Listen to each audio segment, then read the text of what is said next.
কে কোন ভাবে নামাজ পড়লো, কে কোন কায়দায় দাঁড়ালো, মূল দলিল হলো আমার রাসূল কিভাবে পড়েছে, সাহাবা আজমাইনরা কিভাবে পড়েছে। কথা কন না কেন? রাসূল কিন্তু বলেই গিয়েছেন যে ৭৩টা দল হবে, একটা জান্নাতি, বাদ বাকি ৭২টা জাহান্নামী। সাহাবারা প্রশ্ন করলেন কোনটা জান্নাতি? তখন রাসূল বলেছিলেন মা আনা আলাইহি ওয়া আসহাবি, আমি এবং আমার রাসূল যে কায়দায়, যেই তরিকায়, যেই পন্থায় করেছে, এই অনুসরণ অনুকরণ আমাকে এবং রাসূলকে, সাহাবাদেরকে অনুসরণ করবে, এরাই জান্নাতি, বাদ বাকি ৭২টা দল জাহান্নামী। আসসালামু আলাইকুম ওয়া রাহমাতুল্লাহি ওয়া বারাকাতুহু। الحمد لله نحمده ونستعينه ونستغفره ونؤمن به ونتوكل عليه ونعوذ بالله من شرور أنفسنا ومن سيئات أعمالنا من يهده الله فلا مضل له ومن يضلل فلا هادي له ونشهد أن لا إله إلا الله وحده لا شريك له ونشهد أن سيدنا ونبينا ومولانا محمدا عبده ورسوله الذي أرسله بالحق بشيرا ونذيرا وداعيا إلى الله بإذنه وسراجا منيرا فقد قال الله تعالى في كلامه المجيد وفرقانه الحميد সবাই পড়েন আউযু বিল্লাহি মিনাশ শাইতানির রাজিম বিসমিল্লাহির রাহমানির রাহিম লাকাদ কানা লাকুম ফি রাসূলিল্লাহি উসওয়াতুন হাসানাহ أسوة حسنة لمن كان يرجو الله واليوم الآخر وذكر الله كثيرا وقال تعالى إن الله وملائكته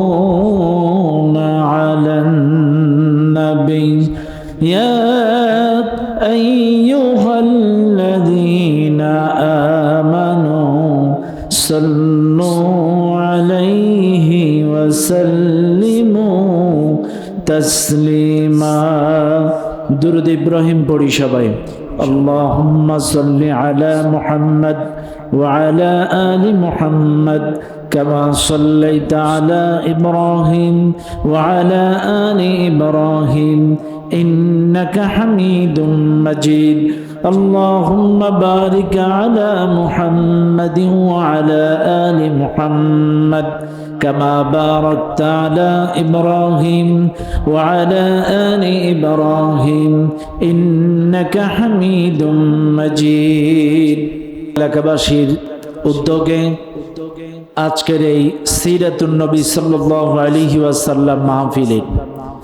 সুযোগ্য সম্মানিত সভাপতি,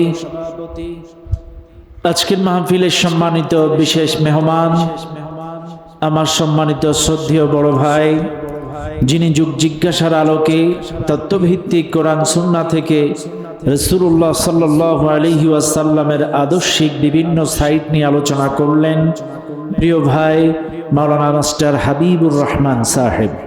আমরা দোয়া করছি আল্লাহ তাআলা তাকে সুস্থ এবং নেক হায়াত দান করুন, বলেন আল্লাহুম্মা আমিন। আলোচনা করেছেন অন্যান্য উলামা ইকরাম, অত্র মসজিদের ইমাম, অত্র মসজিদের খতিব, সকলকে আল্লাহ তাআলা কবুল করুন, বলেন আমিন। সর্বপ্রথম শুকরিয়া আদায় করছি সে মহান মালিকের দরবারে, যে মালিক আপনাকে, আমাকে, আমাদের সকলকে সিরাতুন নবী সাল্লাল্লাহু আলাইহি ওয়াসাল্লাম মাহফিলে রাসূলুল্লাহ সাল্লাল্লাহু আলাইহি ওয়াসাল্লামের জীবন আদর্শ শোনার জন্য আজকের এই সিরাত মাহফিলে আসার এবং বসার তৌফিক দিয়েছেন যিনি, সে মহান মালিকের দরবারে শুকরিয়া আদায় করছি। চিৎকার মেরে বলুন আলহামদুলিল্লাহ। দুরূদ ও সালাম পাঠ করি সে মহান মানবতার মুক্তির দূতের জন্য, যিনি আমার আপনার সকলের কিয়ামতের কঠিন মুসিবতের সময়ের একান্ত সুপারিশকারী, প্রিয় নবী নবী মুহাম্মদুর রাসূলুল্লাহ, সবে বলুন সাল্লাল্লাহু আলাইহি ওয়াসাল্লাম। মাগফিরাত কামনা করি সেই সকল ভাইদের জন্য যারা দ্বীনের জন্য, ইসলামের জন্য প্রাণ দিয়ে শহীদ হয়েছেন। আল্লাহ তাআলা তাদের সকলকেই জান্নাতুল ফিরদাউসের সর্বোচ্চ মর্যাদা দান করুন, বলেন আমিন। সম্মানিত ভাইরা, আজ অনেক সুন্দর সুন্দর কথা আমার ভাইজান বলে গেলেন। সত্য কথা বলতে আমি গতকালকে ফোন দিয়েছিলাম যিনি আমার সাথে যোগাযোগ করেছিল এই প্রোগ্রামটার ব্যাপারে, যে ভাইজান প্রোগ্রামটা একটু পিছানো যায় কিনা। আসলে বক্তারা উঠেই তো অসুস্থতার কথা বলে, এই জন্য কথাটা বলতেও খারাপ লাগছে। সত্য কথা বলতে বক্তারা জানে যে বক্তাদের শরীরটা কি। আসলে সিজনালি প্রোগ্রাম এটা না, কিন্তু তারপরেও আমি এই সৌদি থেকে এসেছি কয়দিন হয়েছে, আসার পরে ওখানে একটু অতিরিক্ত হাঁটাহাঁটি, আর তাছাড়াও বাংলাদেশে থাকতে আমি একটু অ্যাক্সিডেন্ট করেছিলাম। বারাবার সুপ্রিয় উপস্থিতি, এই মাজলিসে যারা উপস্থিত আছেন, আমার যে কথাগুলো আমি বলবো আল্লাহর ওয়াস্তে আমার প্রত্যেকটা কথা একটু হৃদয়ের কান দিয়ে শুনবেন। আমি অনর্থক অযৌক্তিক একটি কথাও কিন্তু বলি না।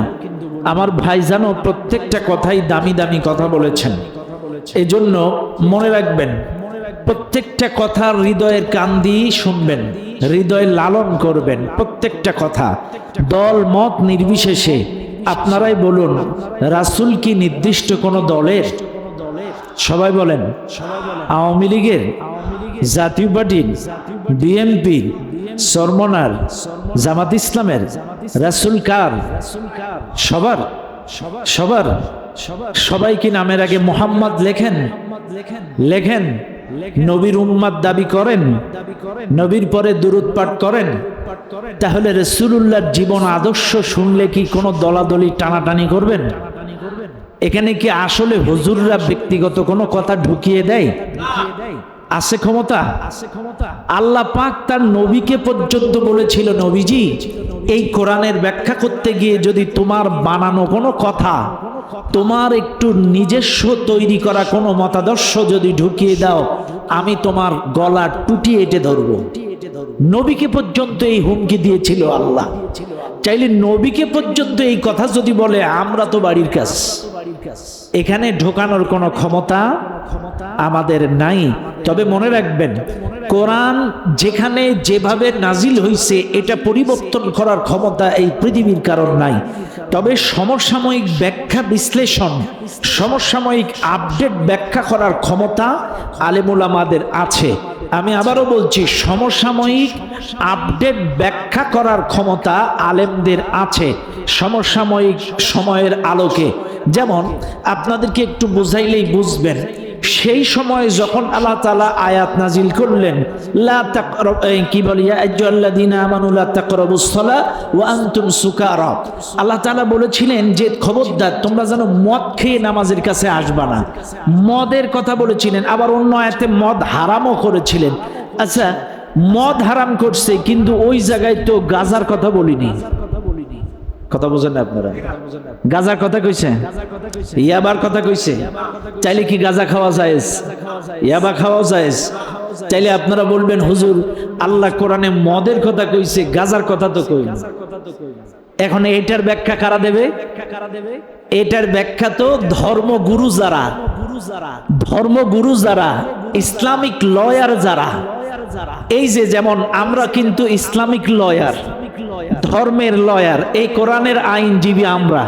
এই কোরআন থেকে আমরা কোরআনের লগুলো বলি, আইনগুলো বলি।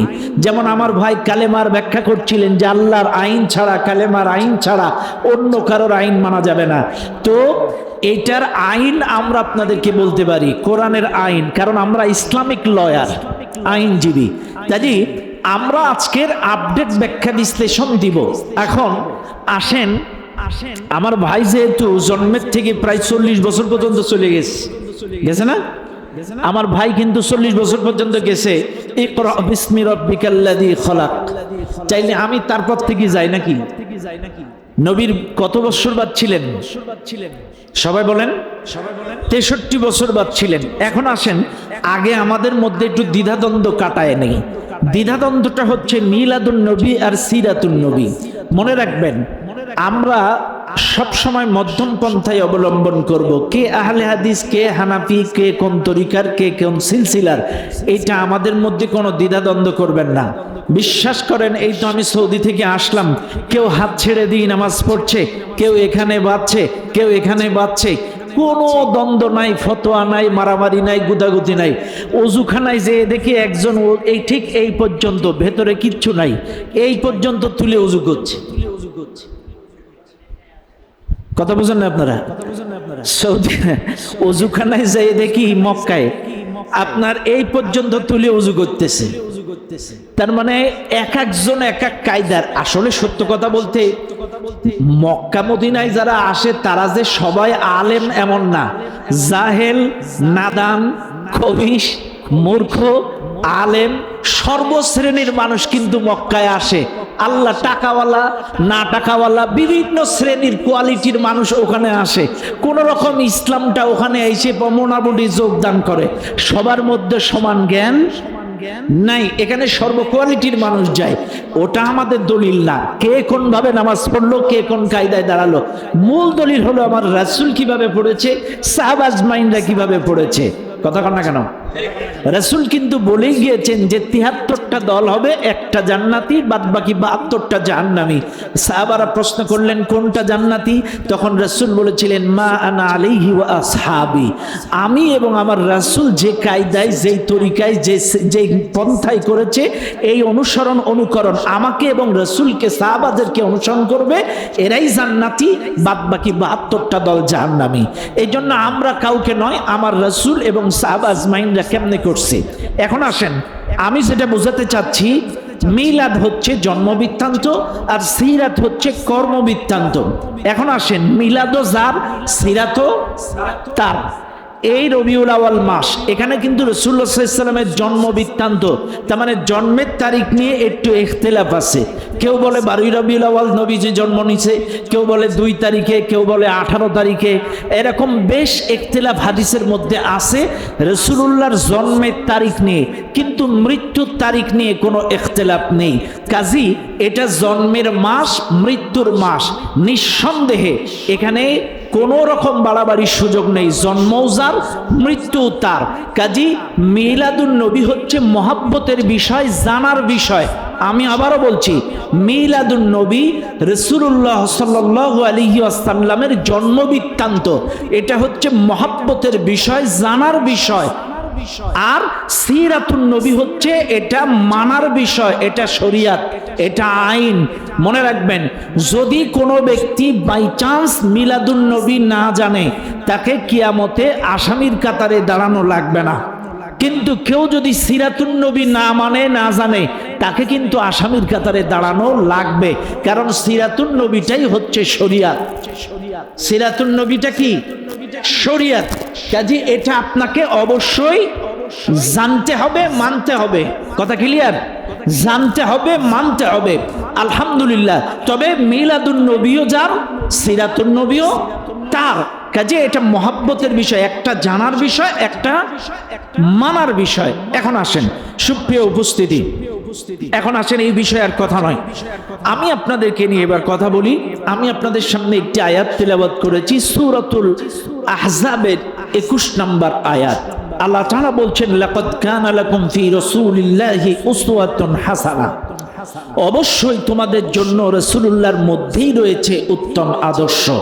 তবে হ্যাঁ, আমরা কিন্তু ম্যাক্সিমাম বাংলাদেশে যারা আলোচনা করি, মসজিদের ইমাম, মসজিদের খতিব, বক্তা, আলোচকবৃন্দ সবাই কিন্তু এই হাসানা পর্যন্ত যে এই আলোচনা শেষ করে দেয়, লাকাদ কানা লাকুম ফি রাসূলিল্লাহি উসওয়াতুন হাসানা, এবার রাসূলুল্লাহর জীবন আদর্শ শুরু করে দেই। কিন্তু বিশ্বাস করেন পরবর্তীতে একটু বাকি আছে, আয়াতটুকু পুরো আমরা শেষ করি না। আল্লাহ তাআলা বলছেন, অবশ্যই তোমাদের জন্য রাসূলুল্লাহর মধ্যেই রয়েছে উত্তম আদর্শ, যারা দুইটা সত্য মানবে তাদের জন্য। কয়টা সত্য মানবে? দুইটা সত্য মানলেই তাদের জন্যই রাসূলুল্লাহর মধ্যেই রয়েছে উত্তম আদর্শ। এক, লিমান কানা ইয়ারজুল্লাহ ওয়াল ইয়াউমাল আখির। এক নম্বর সত্য হচ্ছে আখিরাতে আল্লাহর আশা রাখা, কিয়ামতের আশা রাখা, আল্লাহ দিদারের আশা রাখা। ইয়ারজু, আপনাকে বুঝতে হবে কিয়ামতে আল্লাহর সামনে আমাকে দাঁড়াতে হবে, কিয়ামতে আল্লাহর সামনে আমাকে হিসাব দিতে হবে, কিয়ামতের ময়দানে আমাকে দণ্ডায়মান হতে হবে। এই আশা পোষণ করা এক।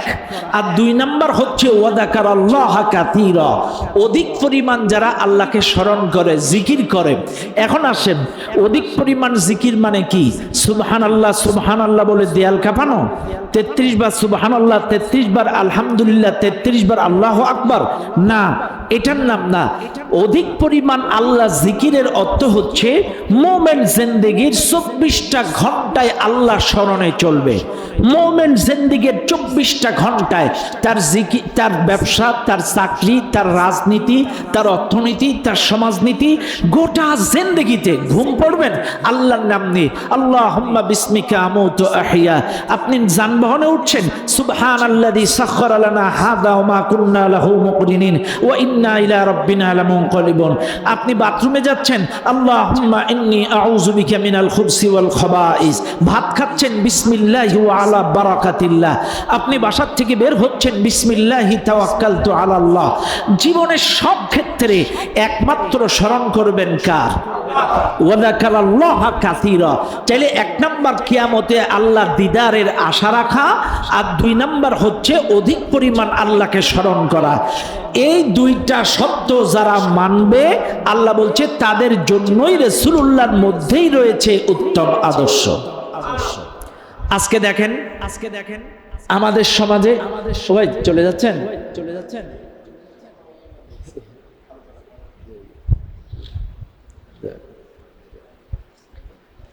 তাদের মধ্যেই রয়েছে, রাসূলুল্লাহর মধ্যেই রয়েছে তাদের জন্য আদর্শ।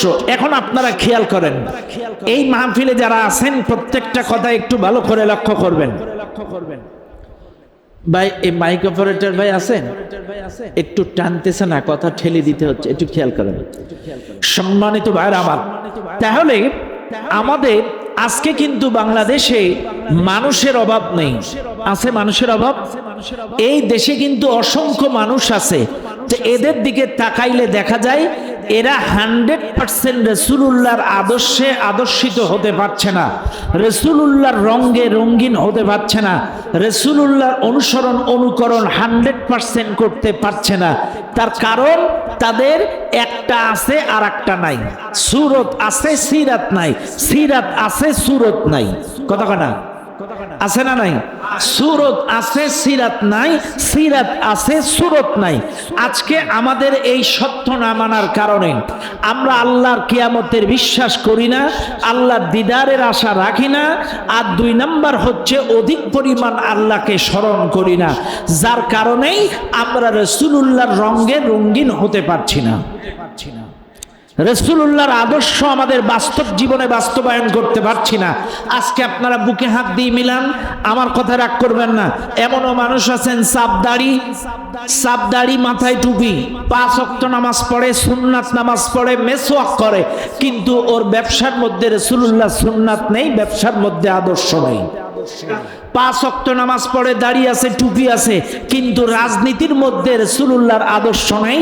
রাসূলুল্লাহ যা করেছেন, যা বলেছেন সেই রকম পন্থায় চলে না। তার দাড়ি কিন্তু রাসূলুল্লাহর মতো, টুপি রাসূলুল্লাহর মতো, কিন্তু তার রাজনীতিটা কি? কথা না রাগ করবেন না, আমার ইসলাম বিরোধী রাসূলুল্লাহর মতো হচ্ছে না। ওই যে আমি বলেছি দুইটা শর্ত মানতে হবে, একটা কিয়ামতের বিশ্বাস, আল্লাহ দিদারের আশা, আর 2 নাম্বার অধিক পরিমাণ আল্লাহকে স্মরণ।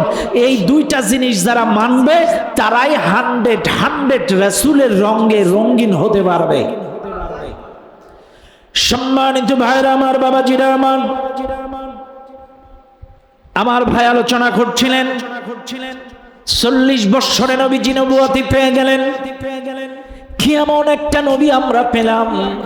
আর এই দুনিয়ার মানুষ আপনারা শুনে নেন, এই মাহফিলে যত মানুষ আপনারা আছেন, আপনারা কোনো না কোনো পীরের মুরিদ, কোনো না কোনো দলের কর্মী আছেন না ভাই? সবাই কি এক দলের কর্মী? সবাই কি এক পীরের মুরিদ? এখানে চরমনার মুরিদ আছে, গুনাগরকাটির মুরিদ আছে, নৌতার মুরিদ আছে, আটরশির মুরিদ থাকতে পারে, বিভিন্ন পীরের মুরিদ থাকতে পারে, বিভিন্ন দলের কর্মী থাকতে পারে। বুকে হাত দিয়ে বলেন, যে যেই দলের কর্মী, যে যেই নেতার কর্মী, যে যেই পীরের মুরিদ, ম্যাক্সিমাম পীরের মুরিদেরা পীরের জীবনী ম্যাক্সিমাম 16 আনার মধ্যে 14 আনা জানে। কথা কানা? আপনি যে পুরীর মুরিদ, আপনি কিন্তু ওই পীরের 16 আনার ভেতরে 14 আনাই জানেন। আমার পীর কেমনে খায়, কি করত, তার জীবন আদর্শ, তার বাচ্চা কাচ্চা, তার চলাফেরা, তার সব কিছু আপনি 16 আনার মধ্যে 14 আনাই জানেন। অনেকে 16 আনার বেশিও জানেন। অনেক নেতার কর্মী আছেন এখানে, অনেক মেম্বারের কর্মী, চেয়ারম্যানের কর্মী, এমপির কর্মী, দলীয় কর্মী। আপনিও আপনার নেতার চরিত্র জানেন, নেতার বায়োডাটা জানেন, কিন্তু একটা মানুষ বুকে হাত দিয়ে বলেন, আজকে যারা রাসূলের উম্মত দাবি করেন, একটা মানুষ বলেন তো রাসূলুল্লাহর জীবন আদর্শ অন্তত 50% জানেন? একজনা মানুষ হাত তোলেন। হাইরে জীবন, হাইরে জীবন, হাইরে জীবন, হাইরে জীবন। আপনি আপনার নেতার জীবন আদর্শ জানেন, আপনি আপনার পীরের জীবন আদর্শ জানেন, আপনি আপনার মেম্বারের চেয়ারম্যানের জীবন আদর্শ জানেন, আপনি আপনার এমপি, আপনার নেতার কর্মবৃত্তান্ত জানেন। অথচ যেই নবী আপনাকে কিয়ামতে সুপারিশ করবে, সেই নবীর জীবন আদর্শ আপনি 50% জানেন না। আহারে, দুঃখে মুখটা ভেজে যায়। একটা মানুষ বলেন তো, আমার নবী 63 বছর জিন্দেগিতে বেঁচে ছিল, 63 বছরে একটা মিথ্যা কথাও আমার নবী বলেনি। 63 বছরে বিশ্ব রেকর্ড, 63 বছরে একটা মিথ্যা কথাও আমার নবী বলেনি। চাইলে নবীর উম্মত যারা এই জায়গায় আছেন, একটা লোক বলেন তো, হুজুর আমি 5 বছরে একটা মিথ্যা কথা কইনি। কথা কানা? কথা কানা? ধরা খাইছেন? রাগ করবেন না আপনারা। আপনারা কেমন নবীর উম্মত? আমার আপনার নবী 63 বছরেও একটা মিথ্যা কথা বলিনি। অথচ আমরা একটা বছর 365 দিনে একটা মিথ্যা কথা বলিনি, এমন একটা ব্যক্তি এখানে হাত উঠবে না। ইচ্ছাই হোক অনিচ্ছাই হোক, আমরা মিথ্যা কথা বলছি। আমার নবী তার জন্মের পর থেকে কারোর হক নষ্ট করিনি। একটা মানুষ বলেন আপনি কারোর হক নষ্ট করেননি? বুকে হাত দিয়ে বলেন তো। ভাই বোনের হক নষ্ট করে, বাবা সন্তানের হক নষ্ট করে, স্বামী স্ত্রীর হক নষ্ট করে, স্ত্রী স্বামীর হক নষ্ট করে, নেতা কর্মীদের হক নষ্ট করে, নেতা জনগণের হক নষ্ট করে। আজকে একটা লোক বলেন যে আপনি কারোর হক নষ্ট করেননি, অথচ আমার নবী জন্মের পর থেকে 63 বছরে কারোর হক নষ্ট করেনি।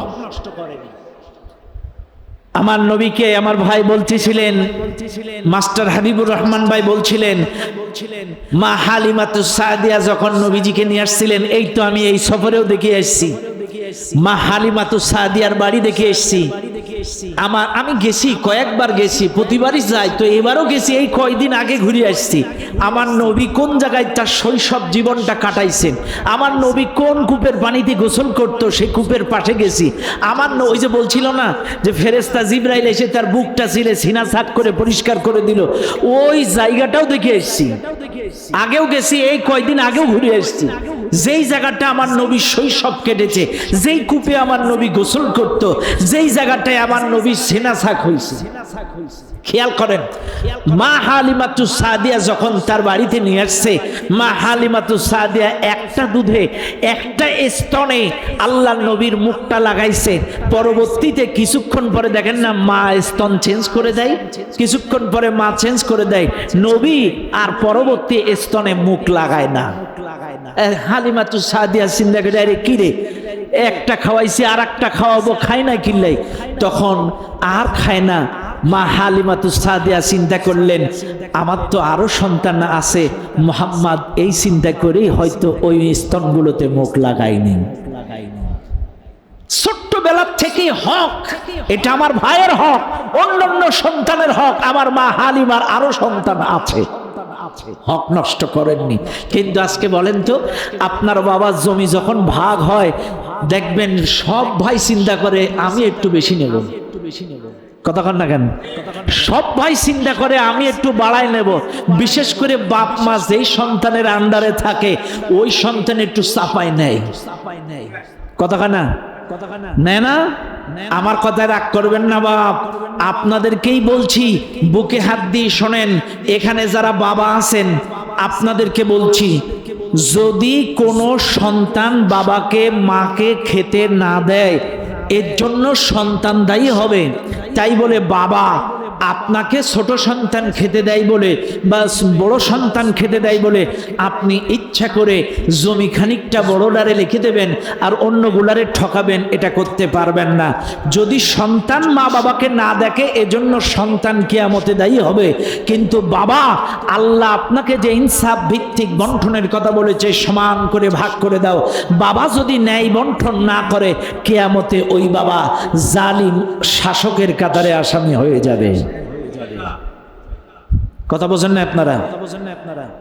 বাবা মা যদি সন্তানকে খেতে না দেয়, তার জন্য বাবা সন্তান দায়ী হবে, সন্তান যদি বাবা মাকে খেতে না দেয়।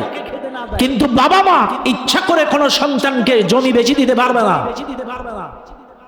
একদম শরীয়তের বিধান অনুযায়ী সমান করে ভাগ করবে। তবে হ্যাঁ, আপনাদেরকে বলছি, নামাজ যেমন ফরজ, রোজা যেমন ফরজ, হজ যেমন ফরজ, যাকাত যেমন ফরজ, প্রত্যেকটা সন্তানের জন্য তার পিতামাতার খেদমত করাটাও ফরজ।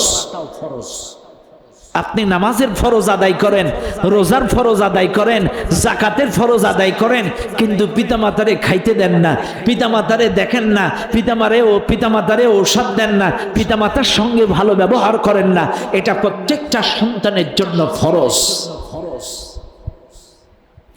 শুনে নেন দুনিয়ার মানুষ, আল্লাহ নবী, বিশ্ব নবী, নবী মুহাম্মদুর রাসূলুল্লাহ সাল্লাল্লাহু আলাইহি ওয়াসাল্লাম এমন একজন নবী, যে নবীর জীবন আদর্শ অবজারভেশন করেছেন ১০০ লক্ষ সাহাবী।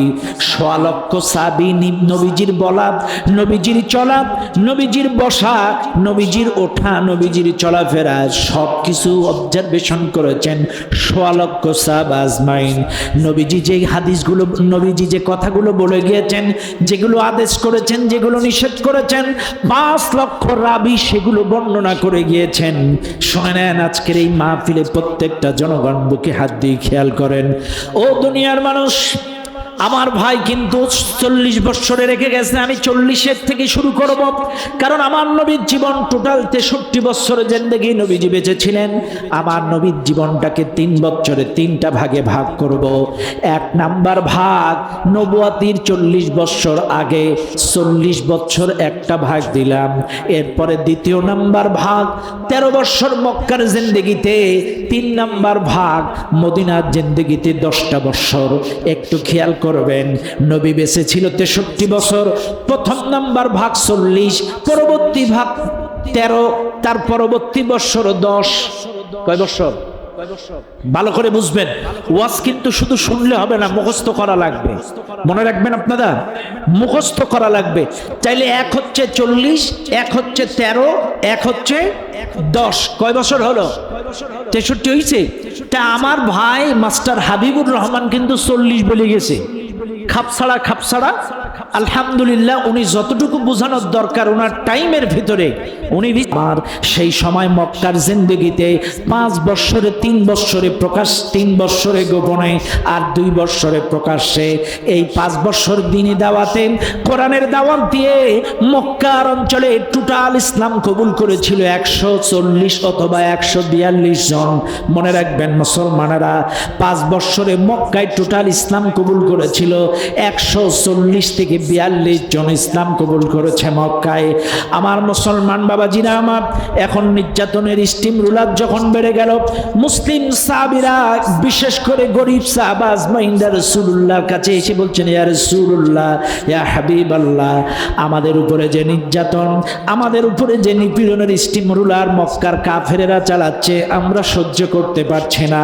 অপরাধ একটাই, লা ইলাহা ইল্লাল্লাহ, আল্লাহ ছাড়া আইনদাতা নাই, বিধানদাতা নাই, মাবুদ নাই।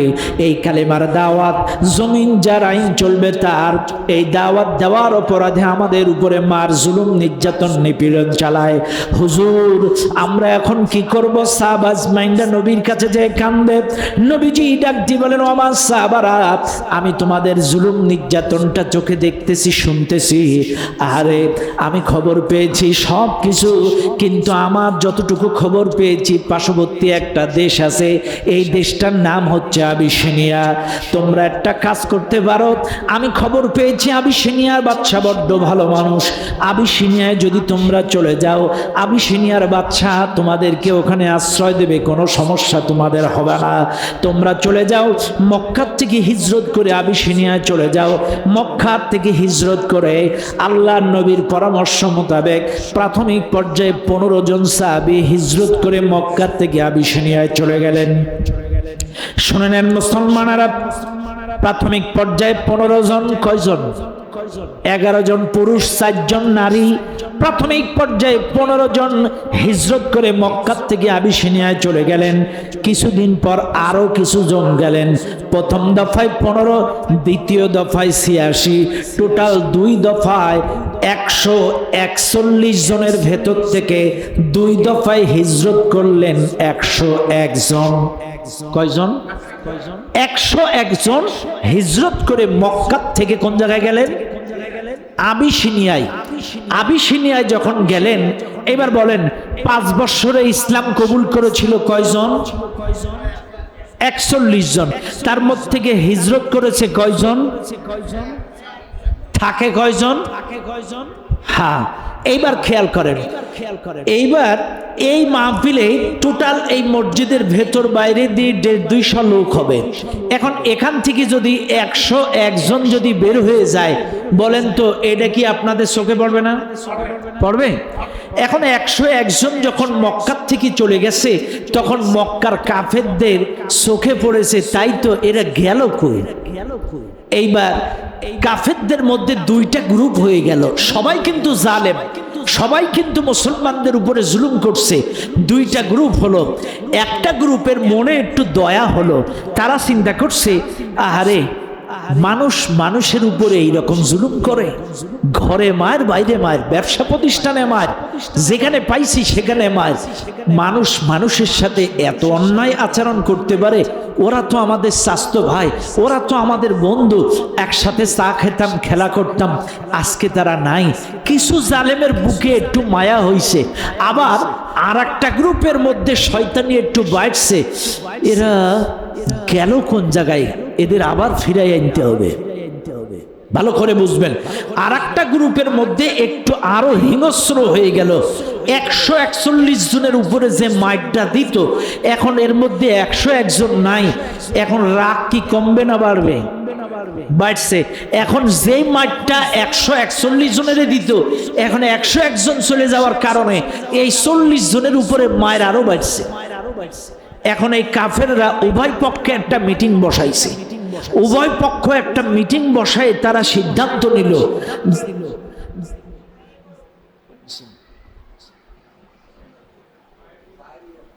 উভয় পক্ষ একটা মিটিং বসাইছে কাফেরেরা।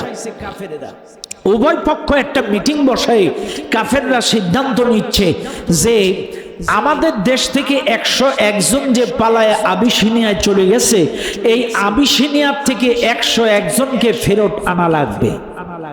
ভালো করে বুঝেন, 101 জনকে বিদেশ থেকে ফেরত আনা লাগবে। বুঝবেন কিন্তু ভালো করে। এই যে আমাদের ম্যাডাম যিনি পালায় গেছে, এই ম্যাডাম কিন্তু উনি কিন্তু চেষ্টা করতো ওনার বাবার খুনিদেরকে যে দেশেই আছে সেখান থেকে আনবে, এনে বিচার করবে। কথা কয় না? ওনার বাবার খুনি যে কয়জন ছিল আল্লাহ ভালো জানে। একাধিক খুনি আর যে দেশে আছে সবাইরে আনবে। আপনারা এগুলো দেখছেন না? এখন আপনারা প্রশ্ন করতে পারেন, হুজুর কথায় কথায় ওনার দিকে টানতেছেন কেন, কথায় কথায় ওদিকে যাচ্ছেন কেন? হ্যাঁ, এগুলো কন্টেস্ট করলে মাঝে মাঝে এদিকে যাবে, কারণ মনে রাখবেন এদেরকে বাদ দেওয়া যাবে না। কারণ 1500 বছর আগে ফেরাউন মারা গেছে, ফেরাউনের ওয়াজ কি আজও হয়? 1500 বছর আগে আবু জেহেল মারা গেছে না, ফিরাউন মারা গেছে 16-17 বছর আগে, আরো আগে। তাইলে ফেরাউনের ওয়াজ এখনো হয়। আবু জেহেল মারা গেছে 1450 বছর আগে, এর ওয়াজ এখনো হয়। আবু লাহাব মারা গেছে 1450 বছর আগে, এর ওয়াজ এখনো হয়। কেন হয়?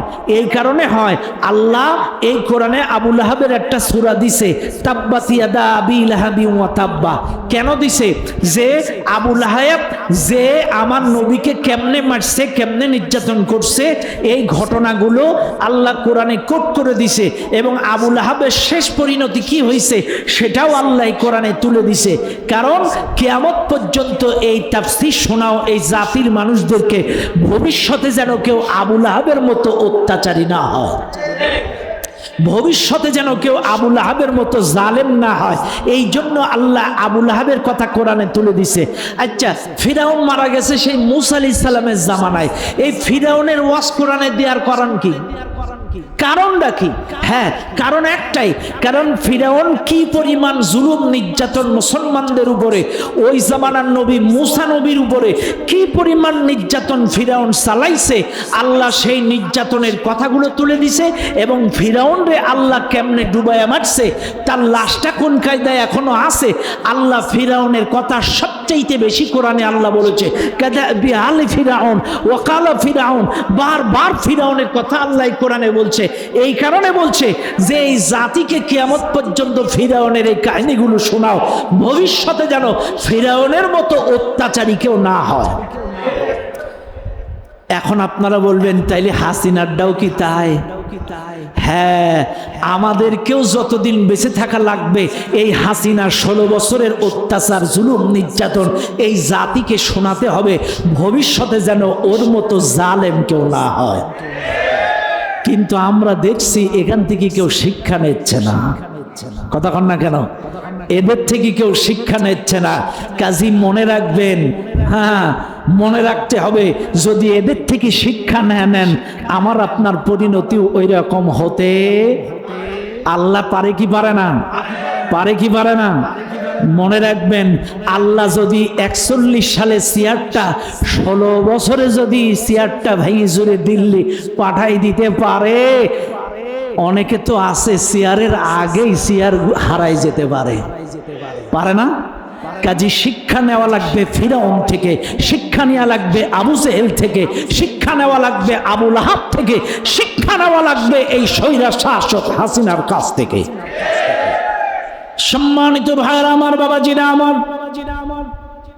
5 বছরে 141 জন 101 জন হিজরত করে চলে গেল আবিসিনিয়ায়। থাকলো 40 জন। থাকলো কয়জন? 40 জন কাফির বেঈমানেরা এবার একত্রিত হয়ে মিটিং বসালো। মিটিং বসায় সিদ্ধান্ত নিল এই 101 জনকে ফেরত আনা লাগবে। কেমনে ফেরত আনবা, কোন কায়দায় ফেরত আনবা, একটু পরামর্শ দাও। এবার কাফের বেঈমানেরা মিলে মিটিং করলো। মিটিং করে সিদ্ধান্ত নিল আমাদের মক্কা থেকে 2 জন কূটনৈতিক প্রতিনিধি আবিসিনিয়ায় যে 101 জনকে ফেরত আনতে হবে। কেমনে ফেরত আনা যায়? কাফের বেঈমানেরা সিদ্ধান্ত দিল আমাদের পক্ষ থেকে মোটা অঙ্কের ঘুষ নিয়া আবিসিনিয়ার বাদশাকে ঘুষটা দিতে হবে। আর ঘুষ যেই পাই সেই ঠান্ডা হয়ে যায়। কথা কয় না? ঘুষ যারাই পাই ঠান্ডা হয়ে যায়। ঘুষ যারাই পায় তারা ঠান্ডা হয়ে যায়। কাজে মোটা অঙ্কের ঘুষ নিয়ে আবিসিনিয়ার বাদশার কাছে যে ঘুষ দিতে হবে, ঘুষ দেওয়ার পরে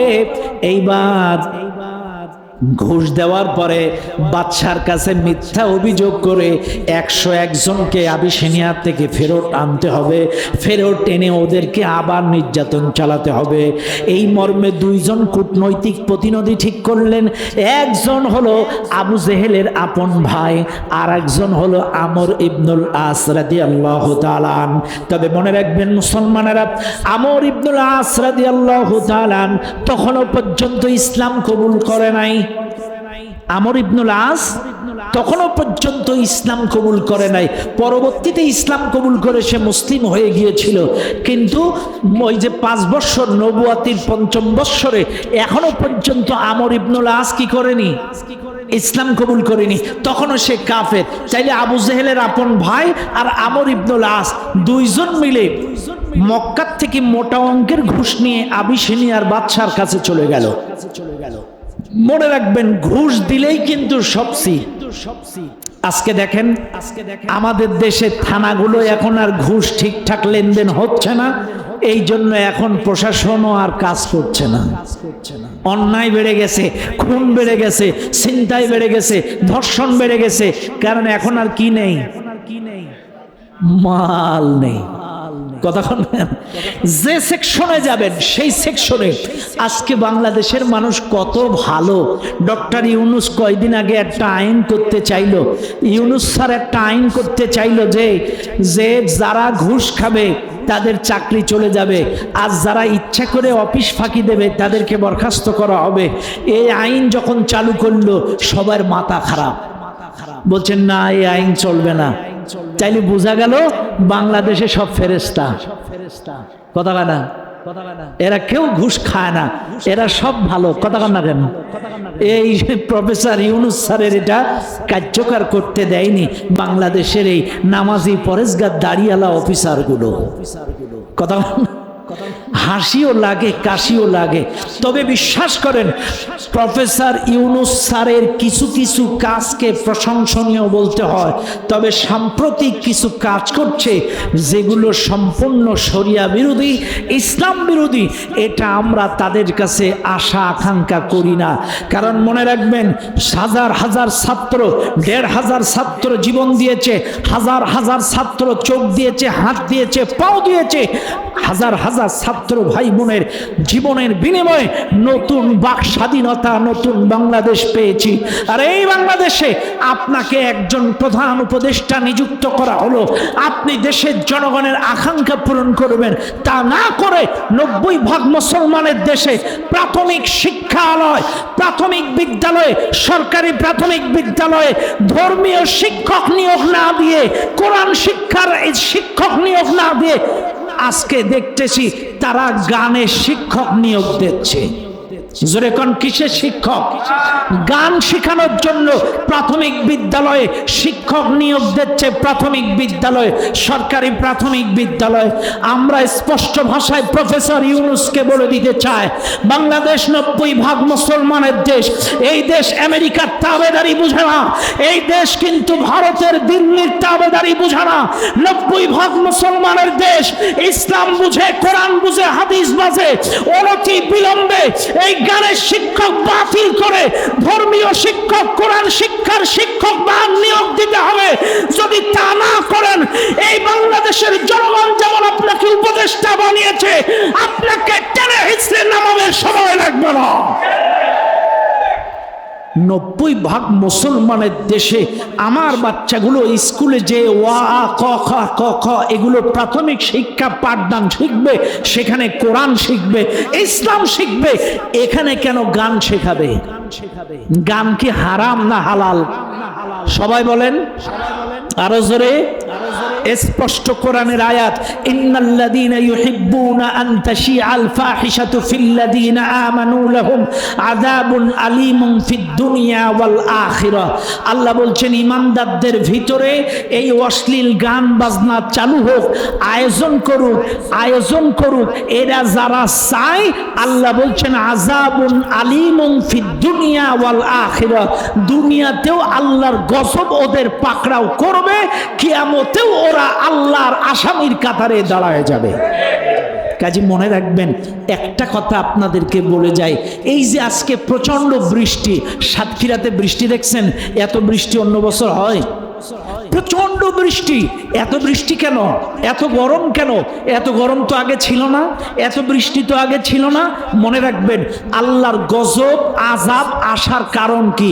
যহরাল ফাসাদু ফিল বাররি ওয়াল বাহরি বিমা কাসাবাত আইদিন নাস। কোরআন বলছে জলে স্থলে যে ফাসাদ বিপদ আপদ গজবগুলো দেখা যায়, এগুলো তোমাদের দুই হাতের কামায়। মনে রাখবেন, গোপন পাপের গোনার ভাগ, গোপন পাপের গোনার শাস্তি আল্লাহ ওই ব্যক্তিকে নিজে নিজে দেয়। যেমন গোপন জেনা, আপনি মোবাইলে ব্লু ফিল্ম দেখেন, অশ্লীল গান দেখেন, সিনেমা দেখেন, এর শাস্তি আল্লাহ আপনাকে দিবে, আপনাকে ব্যক্তি কেন্দ্রিক দেবে।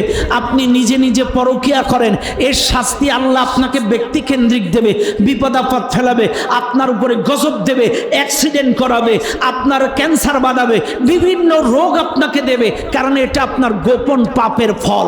কিন্তু প্রকাশ্য যে পাপগুলো হয়, আর এই পাপের স্বীকৃতি যদি মানুষ দেয়, যেমন চাঁদাবাজি, সন্ত্রাসী, দখলবাজি, চুরি, মানুষ ছিনতাই, দখলবাজি, ইসলামের বিরোধিতা, এই গান বাজনা, অশ্লীলতা, বেহায়াপনা যেগুলো প্রকাশ্যে হয়, আর এগুলো যদি সামাজিকভাবে স্বীকৃতি দেয়, তাইলে আল্লাহর গজব যদি আসে, শুধুমাত্র ওই খারাপ মানুষের উপরে আসবে না, আশেপাশে যত ভালো মানুষ আছে ওদের উপরেও আসবে।